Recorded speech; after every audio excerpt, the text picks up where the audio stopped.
आप सबका धन्यवाद, आपने समय निकाला।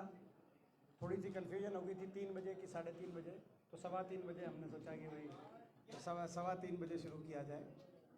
और हमारे इनको रहना जी, इनको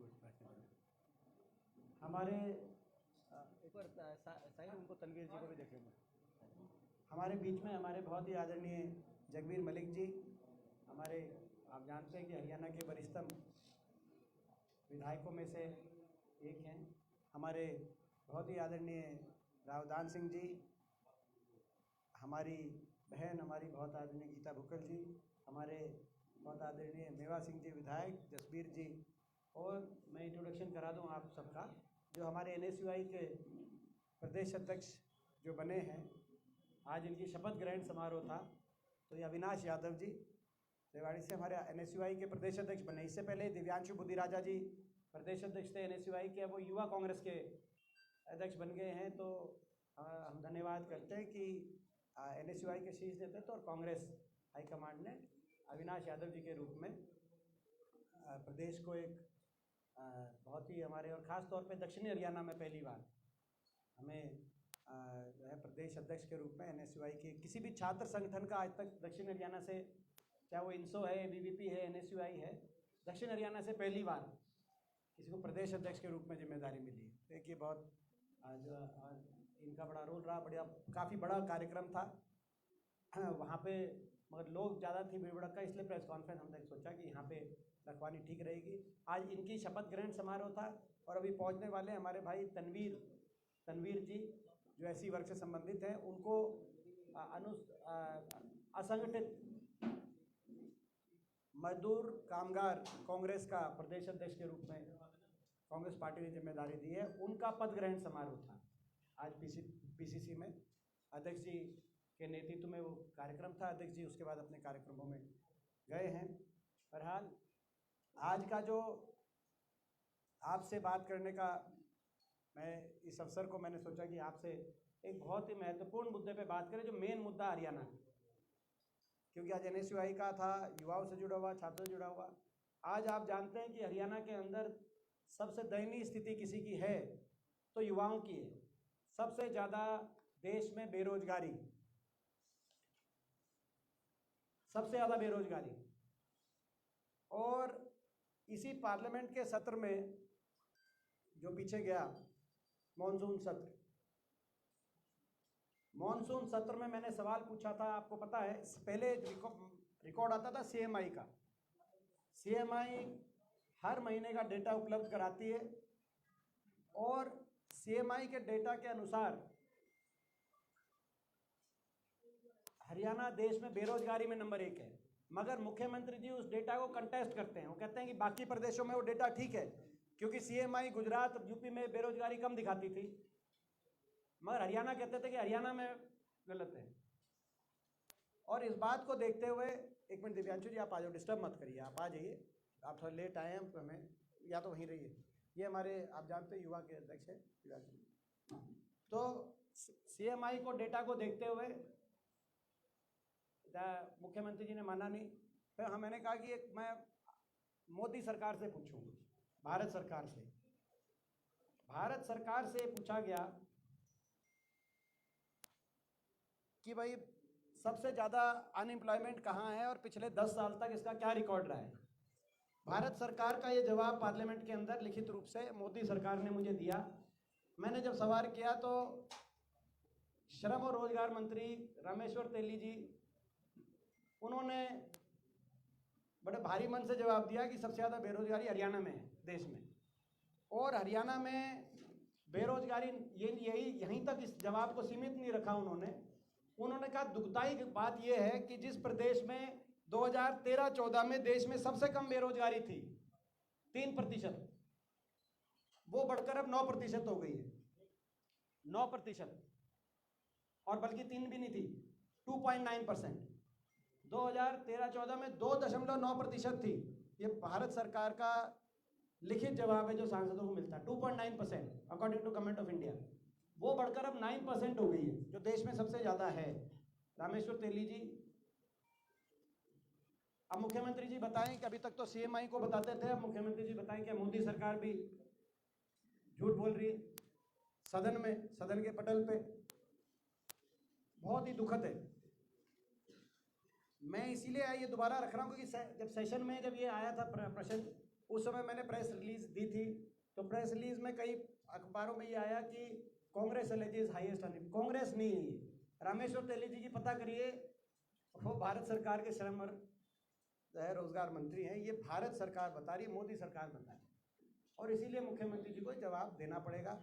और भारत सरकार के भी लोगों को जवाब देना चाहिए, जो इनके मंत्री आते हैं यहाँ पर वोट मांगने के लिए, वो भी ये बताएं। जब ये बात आई, हमें तो धरातल की हकीकत पता है आज हरियाणा में क्या स्थिति हो रही है। आज हरियाणा में स्थिति ये हो रही है कि नौजवान बेरोजगारी को लेकर इतना निराश हो चुका है, कोई रोजगार का के अवसर उपलब्ध नहीं है, कहीं डिप्रेशन में, कहीं नशे में। आज हरियाणा देश में नशे में आगे आ रहा है, कहीं अपराध में। हरियाणा सबसे असुरक्षित राज्य, आपको याद होगा अभी उसकी भी भारत सरकार द्वारा ही जो असुरक्षित राज्यों की श्रेणी में हरियाणा नंबर 1 पे पहुंचा दिया। तो अपराध की स्थिति है, और नशा, अपराध, डिप्रेशन, और घर बार बेच के विदेशों की तरफ पलायन हरियाणा का नौजवान। आपके एक लीडिंग अखबार में तो स्टोरी भी आई, पटाखे बजते, ये हरियाणा में आप जानते हो, आप जानते हो, हम जानते हैं। बाकी प्रदेशों में ये पूछेंगे पटाखे किस बात के बजते हो, दिवाली पे बजते हैं। यहाँ हरियाणा की इस सरकार से पीछा छूटने पे, दिवाली नहीं, हरियाणा की इस सरकार से पीछा, नहीं तो कोई अपना घर और अपनी मातृभूमि छोड़ के कोई खुश नहीं होता। लेकिन खट्टर सरकार, दुष्यंत सरकार से के चुंगल से जब आज नौजवान निकलता है, वीज़ा किसी का स्टैंप होता है, या मैक्सिको के बॉर्डर पे डंकी के रास्ते से अंदर अमेरिका घुसता है, तो पटाखे बजते हैं। ये स्थिति हरियाणा के नौजवान की इन्होंने कर दी।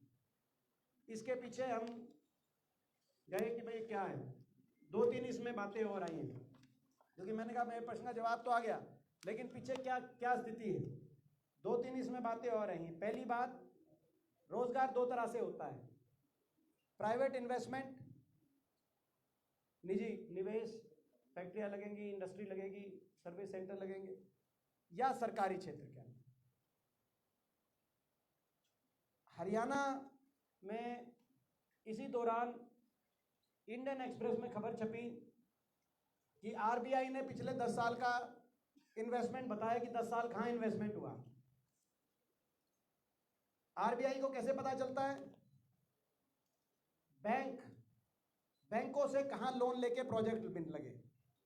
RBI के पास इस बात की, पूरे देश के हर बैंक की जानकारी है, पूरी डिटेल रिपोर्ट में आपसे साझा करूंगा।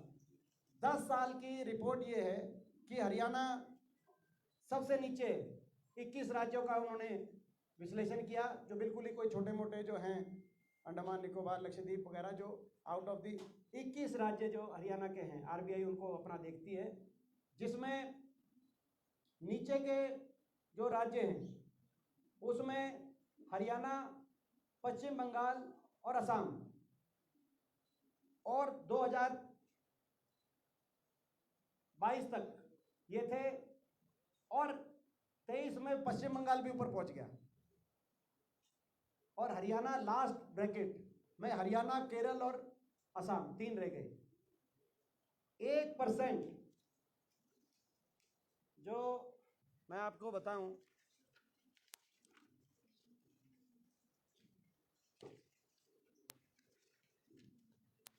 State wise distribution of projects sanctioned by banks and financial institutions and financial institutional investors, FIs and FIIs।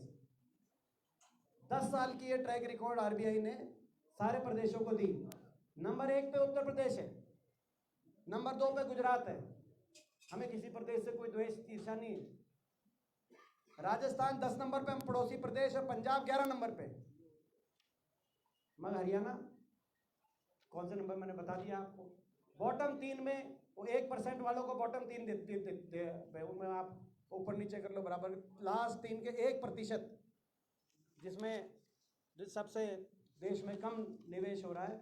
जो आपको याद होगा 2012-13 में according to FICCI Haryana per capita investment में देश में नंबर 1 था। आज वो देश में सबसे पीछे है और बेरोजगारी में देश में नंबर 1। एक तरफ ये स्थिति है और दूसरी तरफ सरकारी रोजगार की क्या स्थिति है मुझे आपको बताने की जरूरत नहीं। लगातार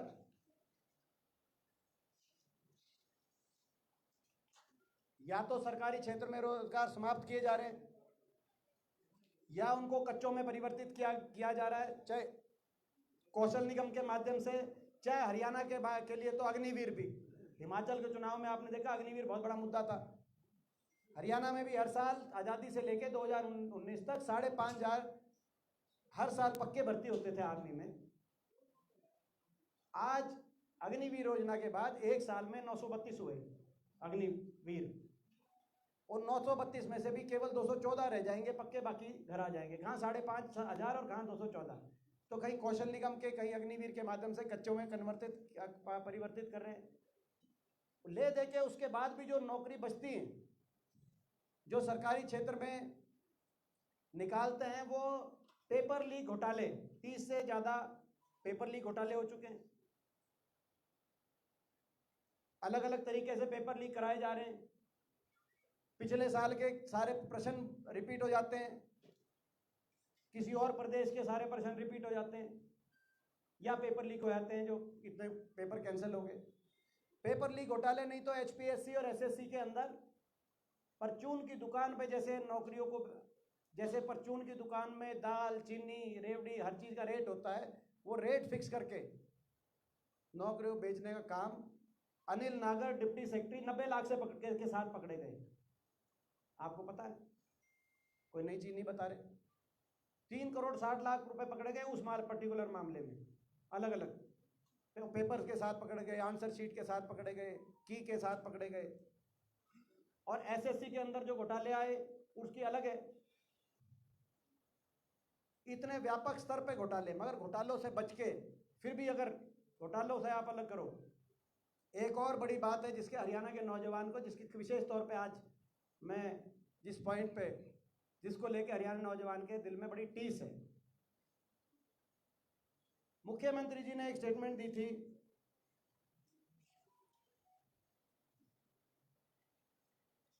कि बड़े दुर्भाग्यपूर्ण स्टेटमेंट थी। उन्होंने स्टेटमेंट दी थी कि हरियाणा वालों के कंधे से नीचे हरियाणा वाले ज़्यादा मजबूत होते हैं, ऊपर कमज़ोर होते हैं। वो टीचर्स की भर्ती को लेकर उन्होंने स्टेटमेंट दी थी। इससे दुर्भाग्य तो कोई भी स्टेटमेंट आज तक किसी की आई नहीं। ऐसा लगता है कि मुख्यमंत्री जी और ये सरकार और ये HPSC SSC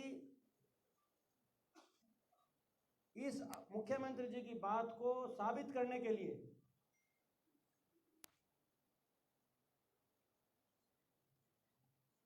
इतना परिश्रम कर रहे हैं, इतनी मेहनत कर रहे हैं। लगातार इन घोटालों से बचकर, अगर वैसे तो कोई भर्ती हो नहीं रही, लेकिन फिर भी अगर कोई लिस्ट आती है तो उसमें हरियाणा से ज़्यादा, हरियाणा के बाहर के युवाओं को उस लिस्ट में आप पाते हैं। मैं उदाहरण दूं आपको, 3-4 उदाहरण आपके सामने में रखना चाहूँगा। आपने देखा अभी लेक्चरर टेक्निकल एजुकेशन की भर्ती हुई इस साल। 157 में से, वो एक बार लिस्ट निकालना, 157 में से, हम ये लिस्ट आपके साथ साझा भी कर देंगे। 157 में से 103 बाहर के प्रदेश के technical education lecturer group B. आपको याद होगा, हेलो, आपको याद होगा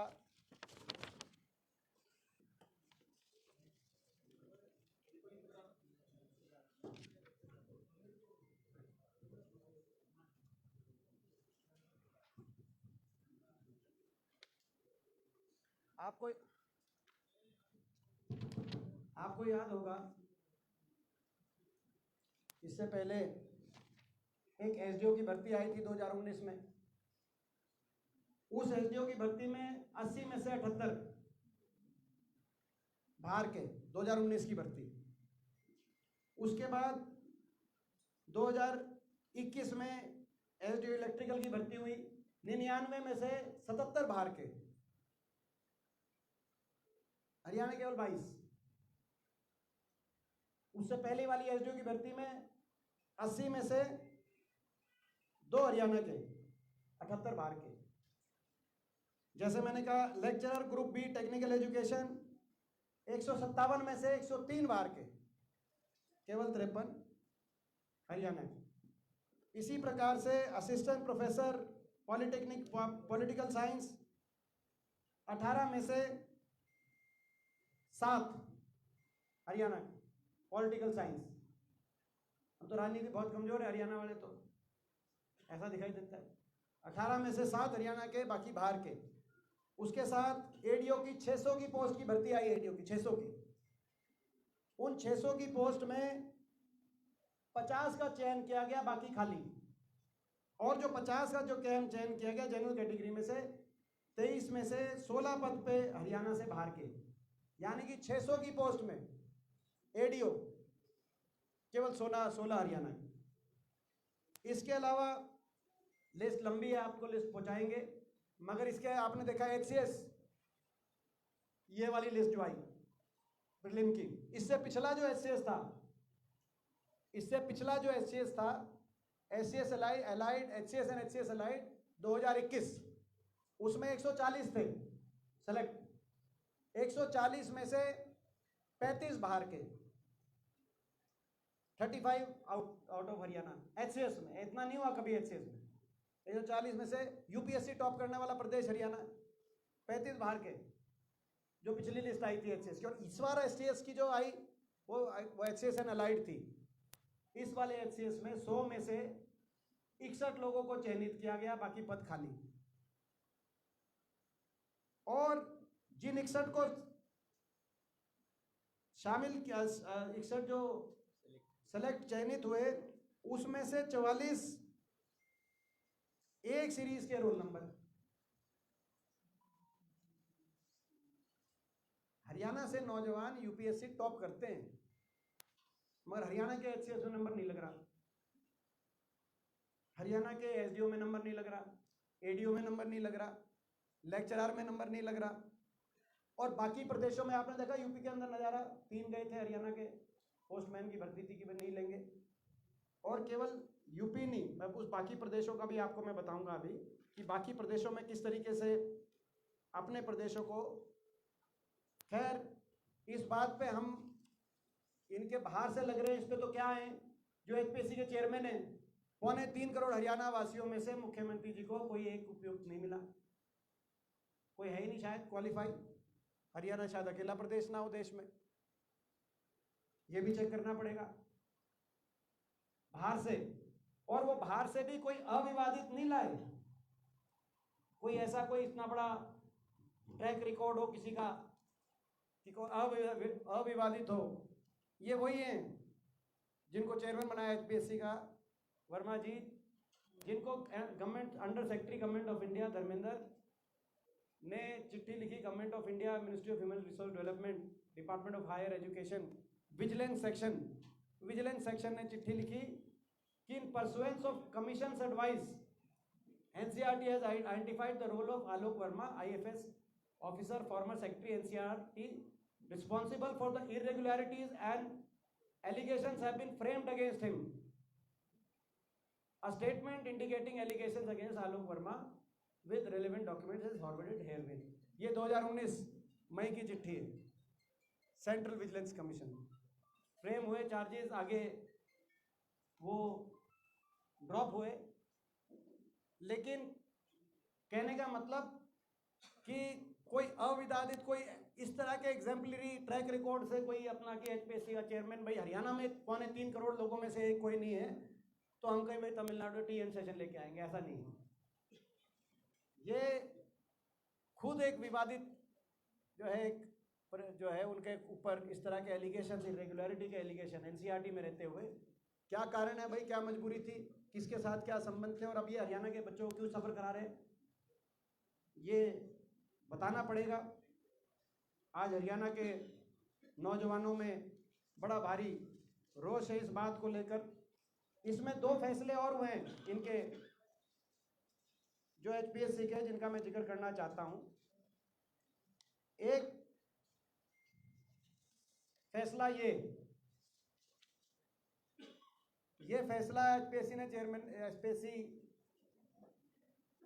पूरे HPSC का एक फैसला है ये, जिसका नुकसान हो रहा है, इतनी पोस्ट खाली जा रही है।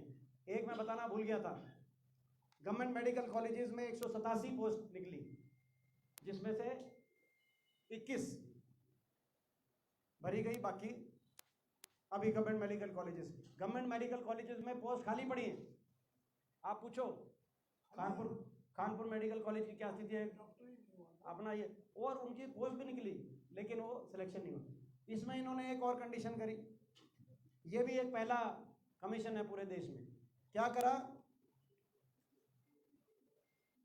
कि पहला तो क्राइटेरिया ये है कि unless he obtains at least 50% marks in return for general category and 45% all reserve marks.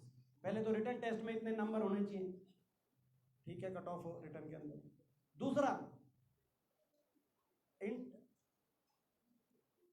in cases where recruitment is being made on personal achievements and interview, no candidate shall be considered to have qualified the interview unless he obtains at least 50% marks general and 45% all reserve categories marks in interview। यानी कि अगर कोई बच्चा 90% return में mark लेता है लेकिन उसको पसंद नहीं करता ये कमीशन, तो उसको 49 नंबर देके इंटरव्यू के अंदर बच्चा अयोग्य है, चाहे वो फर्स्ट आए रिटर्न टेस्ट में फर्स्ट आए। ये पहली बार हुआ है।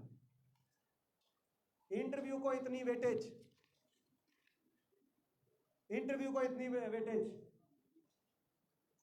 ये लोग ये आपको अभी इसकी डेट, ये आपको ये मैं प्रोवाइड ही करा दूंगा। 2021 के आखिर में ये इन्होंने डिसीजन लिया, और ये इसलिए जो खाली छोड़ी जा रही हैं, इस तरह का हरियाणा के युवाओं पे इतना बड़ा, हरियाणा के युवाओं के साथ मैं समझता हूं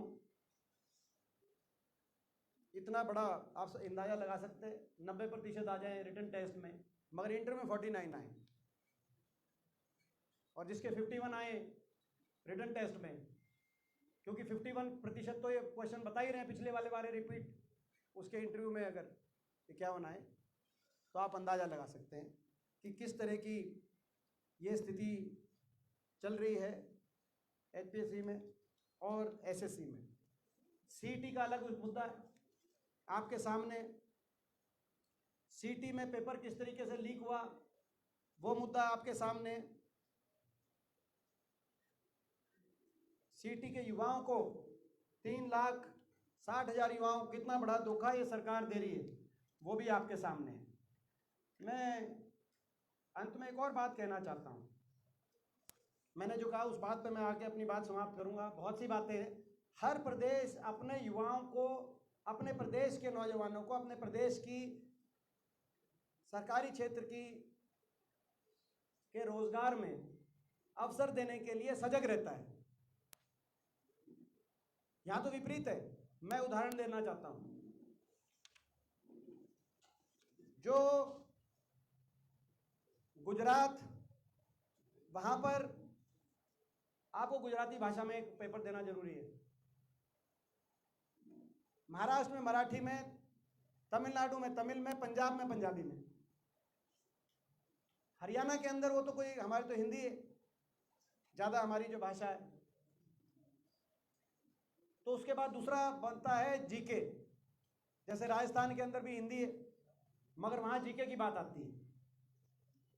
BD कल्ला जो राजस्थान के शिक्षा मंत्री हैं, अभी राजस्थान की कांग्रेस की सरकार के, 2-4 महीने बाद पहले उनका बयान आया कि राजस्थान की भर्ती परीक्षाओं को लेकर शिक्षा मंत्री BD कल्ला का बड़ा बयान, 30 से 40 प्रश्न राज्य से संबंधित पूछे जाएंगे।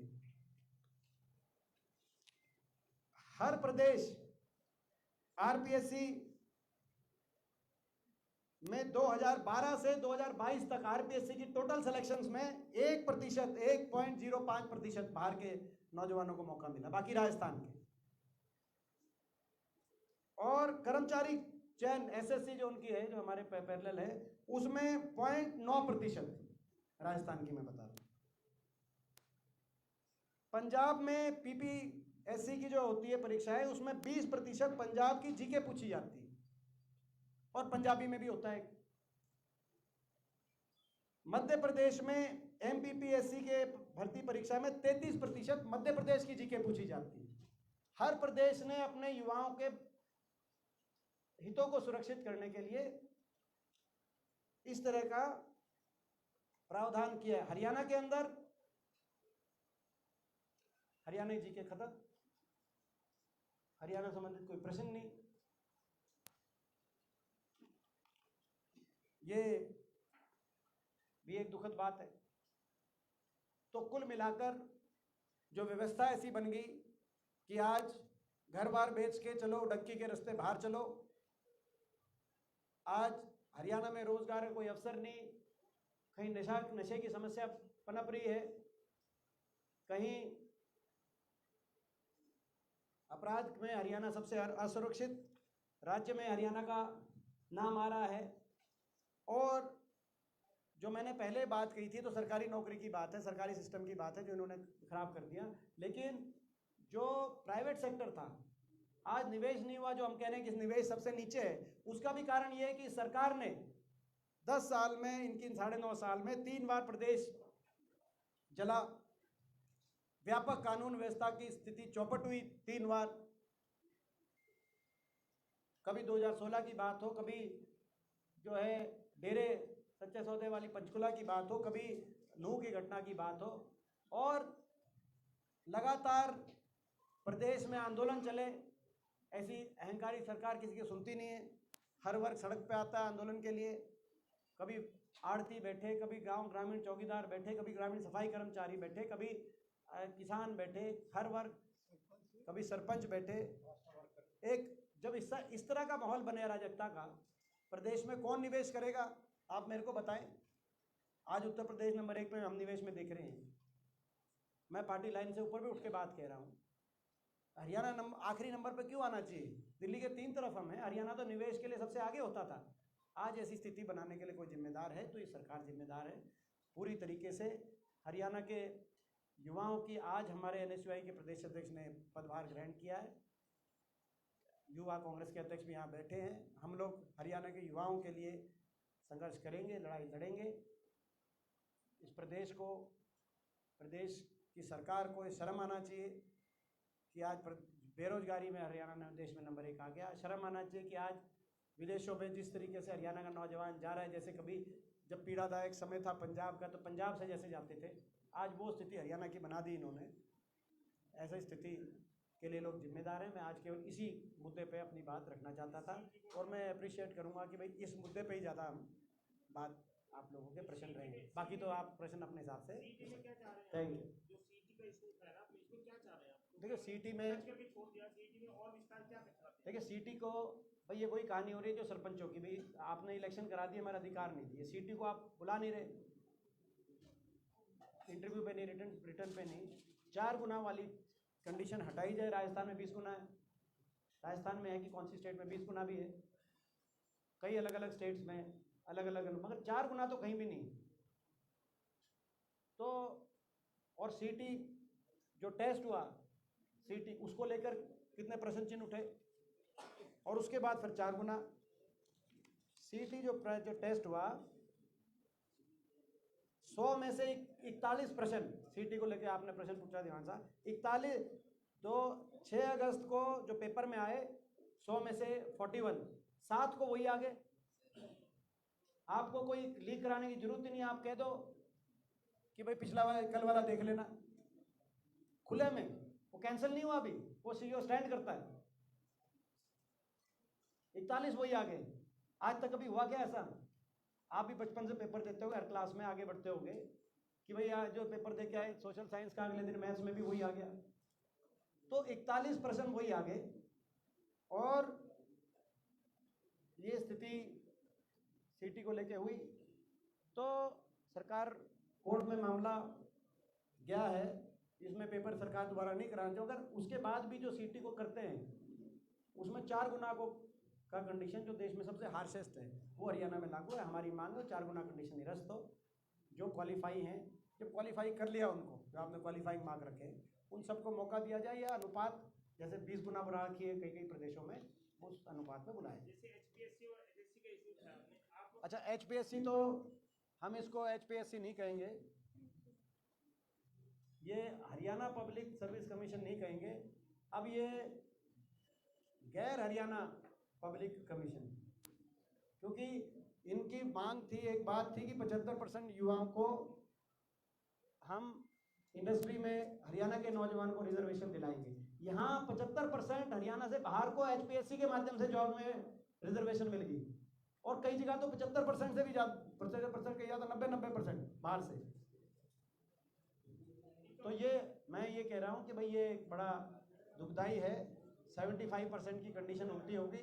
एचपीएससी का हमारी मांग है कि एचपीएससी का नाम बदला जाए, या तो एचपीएससी का काम बदला जाए या एचपीएससी का नाम बदला जाए, उसको गैर हरियाणा पब्लिक सर्विस कमीशन कहा जाए।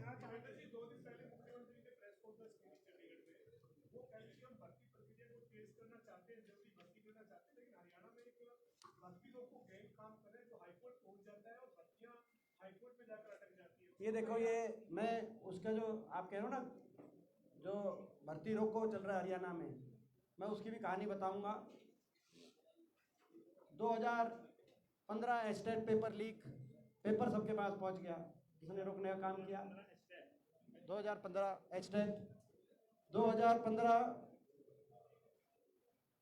उसके बाद विद्यालय central primary teacher paper leak, 2017 conductor paper leak, 2017 agriculture inspector paper leak, 2016 excise inspector paper leak, clerk भर्ती बिजली विभाग पेपर लीक 2016 दिसंबर, क्लर्क पेपर भर्ती पेपर लीक, ग्राम सचिव भर्ती लीक 12 जनवरी 2021, अगस्त 2021 पुलिस कांस्टेबल भर्ती लीक, डेंटल सर्जन दिसंबर 2021 पेपर लीक, एसआई भर्ती मार्च 2022 paper leak, सीटी 2023 paper leak, HCS 2023 आपके सामने है, बी फार्मेसी पेपर लीक घोटाला जुलाई 2017, असिस्टेंट प्रोफेसर कॉलेज पेपर भर्ती लीक भर्ती घोटाला फरवरी 2017।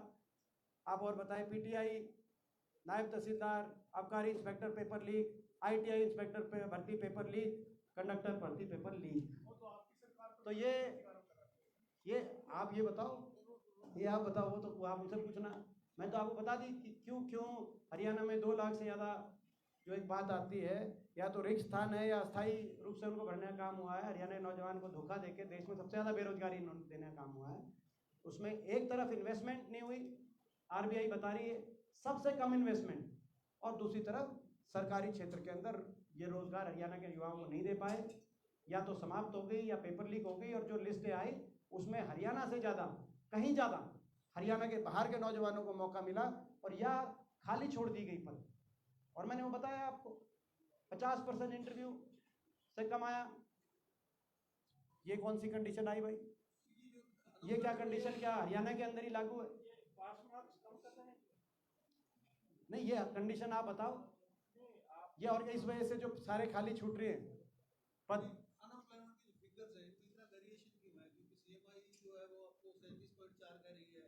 देखो एक बार दिखाना, नहीं उसमें सीएमआई को तो मानते नहीं सरकार। नहीं, इसमें देखो 2 तरीके से यूपी में मानते हैं, यूपी में मानते ये मेरा देखो, ये प्रश्न का उत्तर मैं बताऊं एक बार सुशील जी। भारत सरकार देखो, the data on employment and unemployment is collected through periodic labour force survey which is conducted by ministry of statistics and programme implementation since 2017-18। CMI का जो डेटा है, वो जो डेटा उनका सैंपल साइज रहता है, और जिस तरह से करते हैं, वो जो भी कोई एम्प्लॉयबल हो,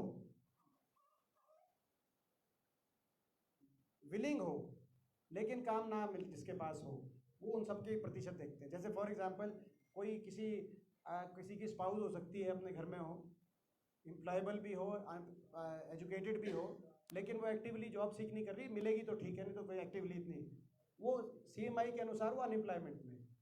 और ये जो है, ये जो भारत सरकार का एम्प्लॉय है लेबर ब्यूरो का, ये आप डिटेल में पढ़ना, इसमें वो हैं जो एक्टिवली जॉब सीख कर रहे हैं एक्टिवली। उसमें केवल हरियाणा की फिगर नहीं है, बात ये तुलनात्मक होती है, इसमें पूरे देश की जो फिगर्स हैं वो इस दायरे में है, 9% से लेकर और 2-3% तक, 2-3% से लेकर पूरे देश की अनएम्प्लॉयमेंट भारत सरकार की फिगर्स के इस दायरे में। इस दायरे में 2013-14 में हरियाणा की सबसे कम थी 2.9%। अब वो हरियाणा की सबसे ज़्यादा भारत सरकार के अनुसार, हर साल का डेटा दिया भारत सरकार ने, मोदी जी ने पार्लियामेंट में अपने मंत्री के माध्यम से जवाब दिया है और बड़े भारी मन से बताया कि खट्टर साहब की सरकार में देश में सबसे ज़्यादा बेरोजगारी, ये उन्होंने बताया। अब वो आंकड़ा CMI पूरे देश की जो देखती है, तो पूरे देश में जैसे सबसे हाईएस्ट CMI का जो रेंज है वो मिड 30 से लेकर और मिनिमम 5-7% हर जगह रहता है। यहाँ पे कई स्टेटों में 2-3% है, तो इनकी रेंज वो है, उनकी रेंज वो है, अलग अलग उसका आकलन करने के तरीके अलग अलग हैं। मुख्यमंत्री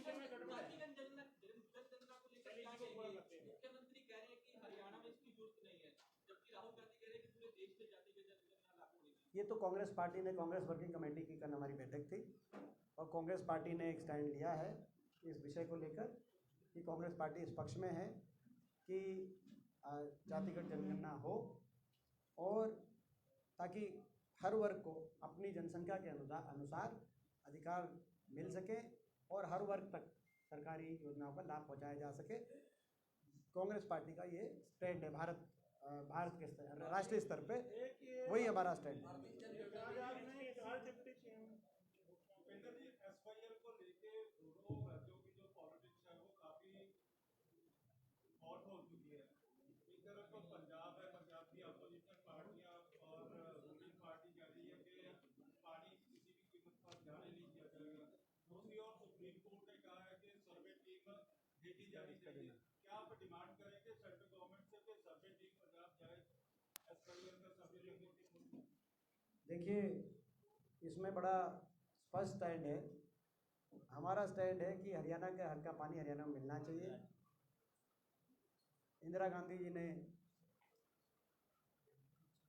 फाउंडेशन स्टोन रखा, राजीव लोंगोवाल अकॉर्ड हुआ, इतिहास आप जानते हैं, उसके आधार पे राइपेरियन स्टेट फॉर्मूले के आधार पे हरियाणा का हक निर्धारित हुआ। पंजाब में सरप्लस पानी है जिसको पंजाब सरकार ने नकारा, जिस वजह से कोर्ट केस शुरू हुआ। सुप्रीम कोर्ट ने अंततः, अलग अलग सरकारें रही, मैं राजनीति से ऊपर उठ के कहूँगा कि जितनी भी सरकारें रही, जितने तभी लीगल टसल चला, प्रेसिडेंशियल रेफरेंस हुआ, सुप्रीम कोर्ट के अंदर लीगल टसल हुआ, हरियाणा की हर सरकार ने अपने अपने तरीके से, मैं किसी भी सरकार के नीति नियत पे बहुत बड़ा प्रश्न चिन्ह नहीं करूँगा, सब ने पैरवी करी, पैरवी का समय चला, लीगल टसल चला, सुप्रीम कोर्ट के अंदर, सर्वोच्च न्यायालय के अंदर, अंततः फैसला आया, फैसला हमारे हक में आया। लेकिन उसके बाद जब फैसला आया तो हमने उस समय, खट्टर साहब की पहली सरकार थी उस समय, जब फर्स्ट फाइनल फैसला आया पहली बार, जब उस टाइम तक, उस समय हम मुख्यमंत्री जी के पास गए कि आप समय लो प्रधानमंत्री जी, हम सब साथ कर चलने को तैयार हैं, पूरा हरियाणा साथ चलने को तैयार है, सारे सांसद, सारे विधायक एकजुटता का हम परिचय दें और प्रधानमंत्री के पास चलें। मगर मुख्यमंत्री ने टाइम नहीं लिया, 5 साल हो गए, ना उन्होंने टाइम लिया, 4 साल हो गए होंगे, ना टाइम लिया या उनको टाइम नहीं दिया गया, या तो प्रधानमंत्री जी ने टाइम नहीं दिया, जो बहुत ही बड़ा हरियाणा का तिरस्कार है, और या उन्होंने टाइम नहीं लिया, तो यानी कि वो इतनी कच्ची पैरवी करी हरियाणा की कि हमें बड़ा दुख है। तो बहरहाल जब ये हुआ, तो अब जो ये फाइनल जो ये बात इस स्टेज पे पहुंची दोबारा, तो केंद्र सरकार का कर्तव्य है कि सुप्रीम कोर्ट के आदेशों को धरातल पे उतारने का काम करे, क्रियान्वयन करे। एजेंसी केंद्र सरकार, पंजाब सरकार की कॉन्स्टिट्यूशनल रिस्पॉन्सिबिलिटी है कि उसमें टांग ना अड़ाए, क्योंकि ये फैसला कोई सरकार का नहीं, केंद्र सरकार ने फैसला नहीं किया, ये न्यायपालिका ने किया है। तो और हरियाणा सरकार का दायित्व है कि हरियाणा सरकार डट के लड़ाई लड़े, हरियाणा के सारे विपक्ष के नेताओं को साथ ले। कांग्रेस पार्टी साथ देने को तैयार है। ये जो इंदिरा जी का जो स्वप्न था, राजीव गांधी जी ने जिसको आगे बढ़ाया, कांग्रेस पार्टी पूरी तरीके से साथ देने को तैयार है। आप उसको वहाँ पे उस पर धरातल पे उतारें, जहाँ टाइम लेना टाइम लें। 4-5 साल आपको टाइम नहीं मिला, अब ले लें। कांग्रेस पार्टी डिमांड करती है कि सर्वे टीम जल्दी भेजी जाए सेंट्रल गवर्नमेंट। भाई जो सुप्रीम कोर्ट ने जो कहा है उसको मैंने बोल दिया, आपका जवाब मेरी बातों में नहीं था। हम डिमांड करते हैं सुप्रीम कोर्ट का ऑर्डर, इंक्लूडिंग सर्वे टीम नहीं, पूरा ही हम तो कह रहे हैं जो कहा सारा हो। इसमें एक सवाल जो HPSC का रहता है, पानी तो वर्तमान में जो कार्य बदला जाए, इसका जो काम बदला जाए या पूरा आयोग ही बदला जाए। वर्तमान आयोग से तो आप प्रश्न क्यों उठा रहे हैं कि उनके ऊपर तो NCERT के रहते हुए प्रश्न क्यों लगाते हैं? तो क्या आयोग बदलना चाहते हैं? दोनों आयोग मैंने जैसे कहा या काम कि उन पे इरेगुलरिटीज़ के मामले थे, तो उनका ट्रैक रिकॉर्ड, हाँ उन्होंने वो ड्रॉप भी हुए। मैंने साथ में ये भी स्पष्ट किया आपको। कहने का मतलब क्या 3.25 करोड़ हरियाणा वासियों में से एक भी नहीं मिला था क्या? आज जो ये रिजल्ट आ रहे हैं, क्या इसको देख के हरियाणा के नौजवान पीड़ित महसूस नहीं करते क्या? पोस्टमैन की पोस्ट थी, कौन सी पोस्ट थी? सुप्रीम कोर्ट में जब गए थे, सॉरी यूपी के अंदर पोस्टमैन की पोस्ट के लिए गए, 3 हरियाणा वालों को पोस्टमैन की थी, कौन सी थी? पोस्टमैन की थी शायद, तो मना कर दिया कि हरियाणा से आप उत्तर प्रदेश के लगाएंगे। तो मैं कहने का मतलब ये है कि ये हरियाणा के हितों की, नौजवानों के हितों की सुरक्षा के, और मैं तो एक पॉइंट नहीं उठाया, स्पोर्ट्स नीति जो बनी, एम्प्लॉयमेंट, वो भी एक हरियाणा के नौजवान को इन सब चीज़ों से दूर रखने का एक माध्यम था। कोई जब कांग्रेस की सरकार थी 10 साल, कहीं निवेश हो रहा था, कहीं शिक्षा के विश्वविद्यालय खुल रहे थे, कहीं सरकारी क्षेत्र में रोजगार, कहीं प्राइवेट में, कहीं स्पोर्ट्स। अब इन्होंने नीति बदल दी और नीति के अनुसार कोई बात, अब ये कबड्डी टीम है, गोल्ड मेडल आया कबड्डी टीम, मानते हो आप लोग?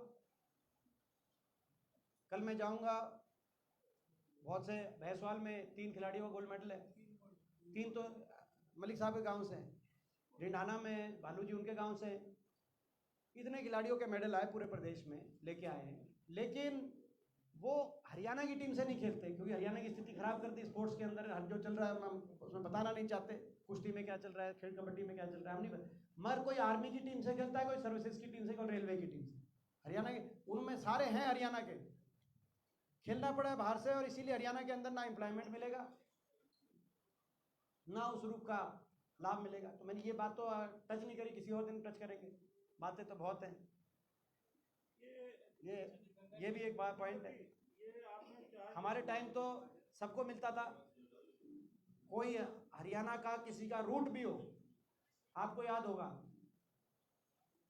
गगन नारंग जी के, क्योंकि ग्रैंडफादर और फादर हरियाणा से में रहते थे, तो इसीलिए गगन नारंग, क्योंकि उनके फादर यहाँ का जन्म यहाँ हुआ था, वो फादर यहाँ के थे, बाद में वो उनको भी, तो मतलब एक ये तो गौरव की बात थी कि जितने लोगों को लाभान्वित किया जा सके।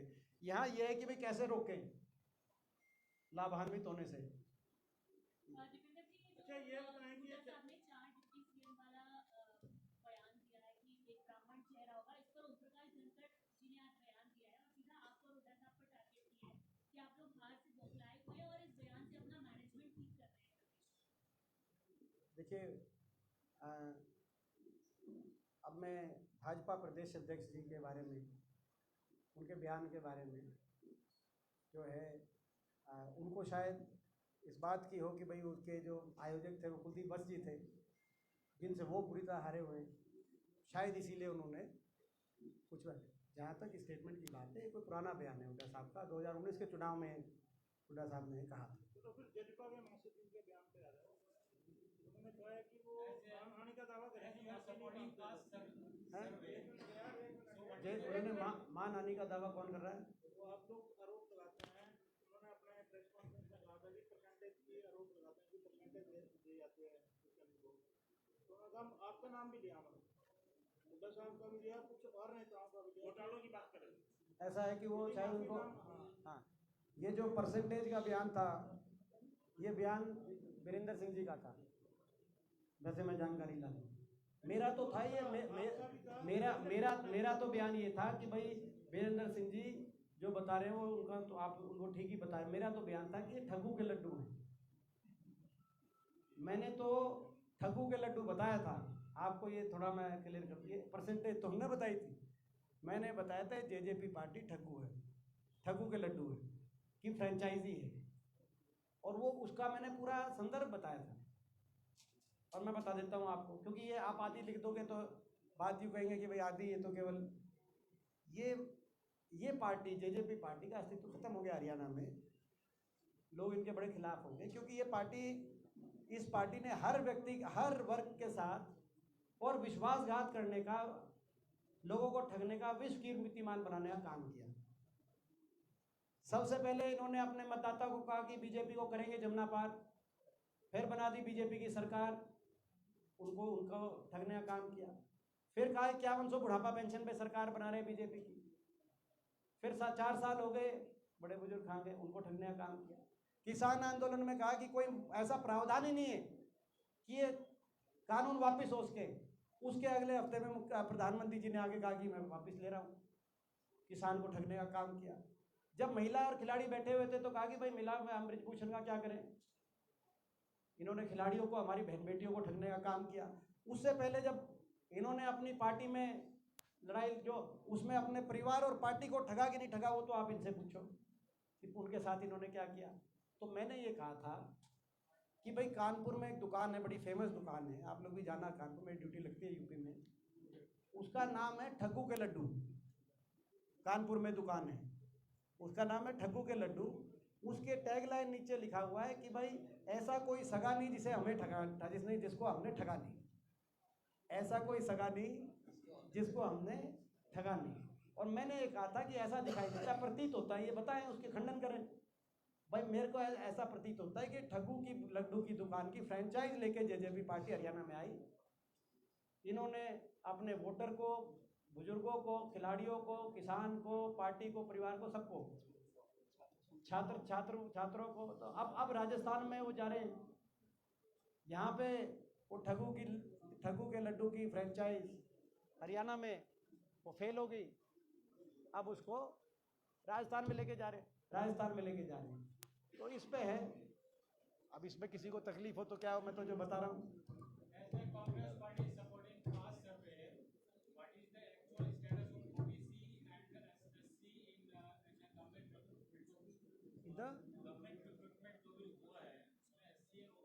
It is worst. Actually, you know, because of this domicile condition which has been relaxed from 15 years to 5 years in Haryana, and this socio-economic numbers which are being given to outside candidates, actually the percentage of Haryanvi selected on against SC and OBC post is even lesser than general category. So OBC and SC are even suffering more. Everyone is suffering. But so it's really unfortunate. I think the youth of Haryana has been cheated. We have been fighting for the youth. We will continue to fight for the youth.